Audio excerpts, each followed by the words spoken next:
I used to blame the government. I used to blame taxes. Look what you got left after they take everything. And they expect you to do well.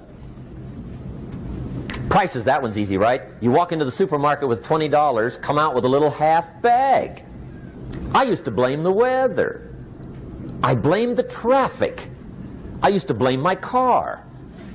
I blamed the manufacturers. I used to blame the company. I blamed company policy.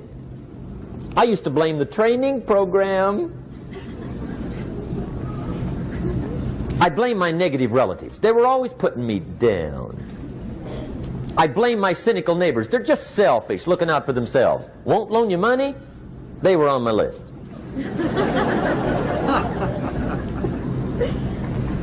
I used to blame the economy. I blamed the community. That's a pretty good list for not doing well, isn't it? I thought it was good. I'll never forget one day, Mr. Schoaf was very kind, but he was also very blunt. And this was no exception. And I'm glad he was blunt. There's a lot of things I'd have missed if he hadn't have been blunt. One day, with sort of a curious look on his face, he said, "Jim, just out of curiosity, tell me, how come you haven't done well up until now?" Excellent question.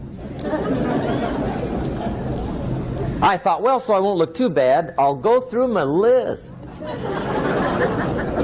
And this list I just gave you, I put that on him. And he was very patient. He let me go through the whole thing, the government, the weather. I went through this whole thing. When I finished, he looked my list over very carefully. He said, "Mr. Rowan, big problem with your list. You ain't on it." How brilliant.